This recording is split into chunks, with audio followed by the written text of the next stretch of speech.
Olá, estamos na nossa aula de PAL, Processo de Alfabetização e Letramento. Vamos dar continuidade hoje à história da alfabetização, um breve histórico. Vamos recordar então a terceira fase, que foi onde paramos no nosso último vídeo. Essa fase é a fase da alfabetização sob medida, onde nós temos a presença de Lourenço Filho, um estudioso da área educacional, da psicologia, da sociologia. A partir dos estudos na área escolar e da psicologia, Lourenço Filho elaborou os testes ABC. Nós vimos que esses testes se fundamentavam no conceito de maturação, né? Maturação no sentido de estar pronto, estar preparado, em condições de. Eram 8 provas psicológicas que mediam as habilidades das crianças para que fosse possível organizar as turmas de acordo com essas habilidades, ou melhor dizendo, de acordo com o nível da maturação dessas crianças. Assim, teria-se turmas homogêneas, ou seja, as crianças seriam agrupadas de acordo com o nível delas. Então, teríamos turmas fortes, turmas fracas, e na visão da época, essa classificação das crianças por nível de maturação e organização das turmas facilitaria muito o trabalho do professor e garantiria uma alfabetização eficaz. Vamos lembrar que aspectos são esses que os testes ABC mediam, mensuravam: a coordenação visomotora, o nível de atenção, a memória lógica, a prolação, a memória auditiva, a coordenação motora, a fatigabilidade, ou seja, vários aspectos eram medidos. Vocês podem perguntar assim, mas Maris, professora, esses aspectos não são importantes? Então, são sim, eles são muito importantes, mas eles não são também aspectos que possam definir uma condição para ser ou não alfabetizado. Eles são aspectos importantes, eles devem ser desenvolvidos, mas talvez o maior equívoco nesse momento foi achar que juntando crianças com a mesma condição se facilitaria o processo e se garantiria uma alfabetização eficaz. Por que isso? Porque as crianças elas não são só resultado de um desenvolvimento físico, elas não são só resultado de um desenvolvimento cognitivo, de um raciocínio lógico. A criança, além desses aspectos, ela também traz uma bagagem cultural, social, emocional. Nós não somos só um desenvolvimento em termos físicos, não é só isso que determina a nossa condição de aprendizagem. E essa visão só vai vir depois, né? Nesse momento não se pensava ainda dessa forma. Tanto que nós vamos ver que, apesar dessa classificação de turmas fortes e fracas, que era o ideal, né, no momento, se achando que poderia realmente garantir uma alfabetização eficaz, nós vamos ver que não houve esse sucesso, que não houve esse resultado, ok? Então, vamos continuar. Eu esqueci de falar com vocês. Eu coloquei aqui no PowerPoint, mas não falei sobre a importância do laboratório de práticas psicomotoras que vocês têm, eu não sei qual o professor que leciona essa disciplina, e a disciplina de CDP-EI. São duas disciplinas muito importantes para vocês. que vocês devem prestar bastante atenção, porque elas somam e enriquecem demais a disciplina de PAL, tá? Inclusive, esses aspectos citados aí, que são de interesse dos testes ABC, são aspectos trabalhados nas práticas psicomotoras, que são importantíssimos para o desenvolvimento das crianças. Vamos continuar agora, né? Importante nós termos algumas ideias principais desse momento, que é a divisão de classes fortes e classes fracas. O método de ensino passa a ficar subordinado ao nível de maturação das crianças. Então, se escolhia um método de acordo com o nível de maturação das turmas. E a alfabetização, ela é compreendida como o aprendizado da leitura e da escrita.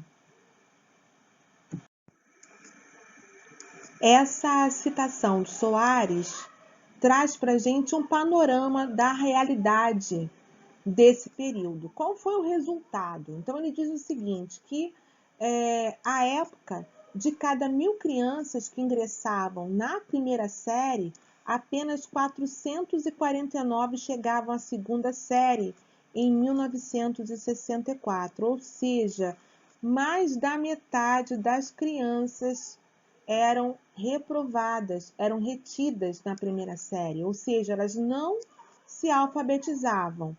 Em 74, 10 anos depois, se pegássemos 1.000 crianças que ingressavam na primeira série, nós chegaríamos a um resultado de que apenas 438 chegavam à segunda série, menos ainda do que em 1964. Então, ele diz, desse modo, chegou-se aos anos 80 com dados semelhantes, ou seja, com pouco ou nenhum progresso nesses dados. Então, não houve uma melhoria desse processo de alfabetização das crianças.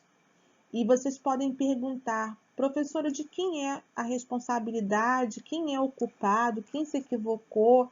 É a família, é a escola, é a criança? Nós podemos dizer que o trabalho da escola é um trabalho de equipe. A figura do professor se destaca, pois ele está à frente da turma, mas ele também depende de uma série de estruturas para que o trabalho dele se dê, inclusive até mesmo de estudo. É preciso estudar, é preciso fazer curso, é preciso ter os instrumentos, os recursos para o trabalho, ter condições de trabalho. Essa criança também precisa dessa família presente, ela precisa de estrutura familiar, de condições, não só físicas, mas também emocionais.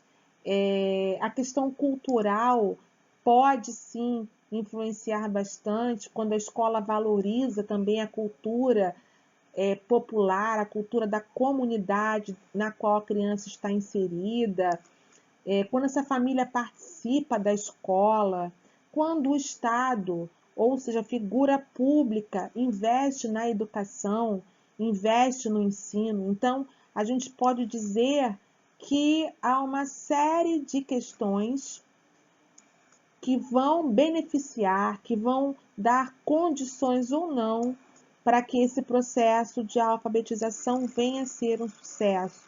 É uma questão bastante complexa e discutida durante muito tempo, até hoje bastante discutida.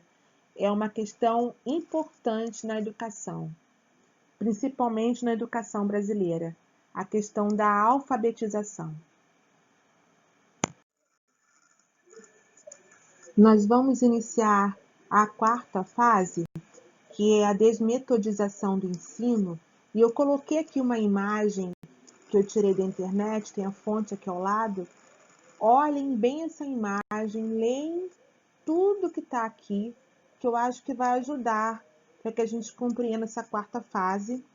E não se preocupem, porque, na verdade, esse conteúdo será desenvolvido, aprofundado ano que vem, no terceiro ano. Mas como nós estamos vendo as fases e conhecendo alguns conceitos, nós vamos ter contato com esse termo aí, construtivismo. E acho que essa imagem vai nos ajudar bastante a compreender melhor o conceito.